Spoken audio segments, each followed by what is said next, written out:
യുദ്ധത്തിന്റെ സമയം. എന്റെ കുഞ്ഞുങ്ങളെ, ക്ലേശകാലങ്ങളുടെ ആരംഭം തുടങ്ങുന്നു എന്ന് പ്രഖ്യാപിച്ചപ്പോൾ ഞാൻ നിങ്ങളോട് പറഞ്ഞ കാര്യം ഓർമ്മിക്കുക.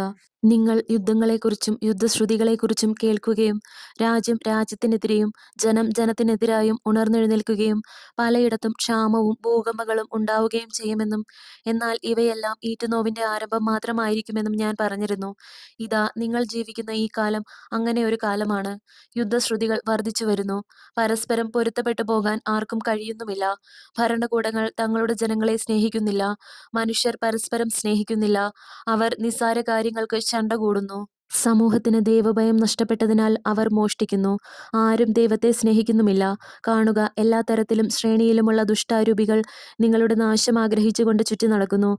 മാനസികമായ ആക്രമണങ്ങൾ അനുദിനം ശക്തമായിക്കൊണ്ടിരിക്കുന്നു.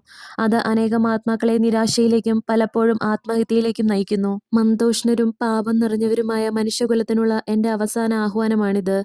ഞാൻ നിങ്ങളുടെ സ്വതന്ത്ര മനസ്സിനെ, സ്വാതന്ത്ര്യത്തെ തീർച്ചയായും മാനിക്കുന്നു. എന്നാൽ നിത്യജീവനോ നിത്യമരണമോ ഏതാണ് വേണ്ടതെന്ന് നിങ്ങളുടെ തീരുമാനത്തെ ആശ്രയിച്ചിരിക്കുന്നു എന്ന് അറിഞ്ഞിരിക്കുക. ഞാൻ നിങ്ങളെ ഭയപ്പെടുത്താൻ ആഗ്രഹിക്കുന്നില്ല. എങ്കിലും ഞാൻ പറയട്ടെ, ആത്മീയമായ ഒരുക്കമാണ് ആദ്യം വേണ്ടത്. അതിനുശേഷം നിങ്ങളുടെ ആവശ്യമനുസരിച്ചുള്ള ഭക്ഷണം കരുതി വയ്ക്കുക. എൻ്റെ കുഞ്ഞുങ്ങളെ, രോഗങ്ങൾ തുടർന്നുകൊണ്ടിരിക്കുന്നു. നിങ്ങൾ കരുതുന്നതിനേക്കാൾ നേരത്തെ ക്ഷാമം പൊട്ടിപ്പുറപ്പെടും. ലോകത്തിലെ ജനങ്ങളുടെ എണ്ണം കുറയ്ക്കുന്ന പ്രക്രിയ ഇപ്പോഴത്തെ മഹാമാരിയോടെ കോവിഡ് ആരംഭിച്ചു കഴിഞ്ഞു. പൈശാചികമായ ഈ പദ്ധതിയിലൂടെ അവർ അത് തുടരുകയും ചെയ്യും.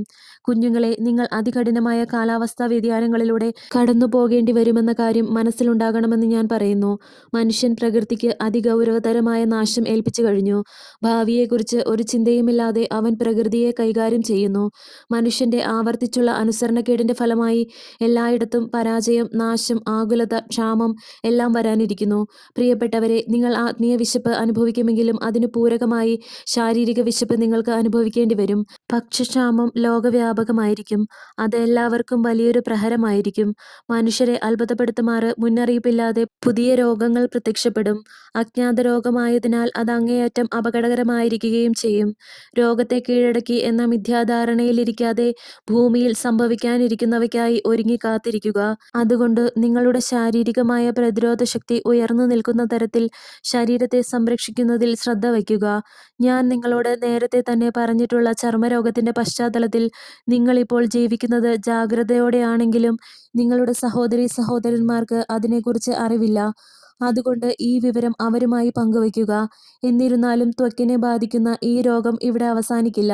മറ്റൊരു ചർമ്മരോഗം വരാനിരിക്കുന്നു എന്നറിഞ്ഞിരിക്കുക.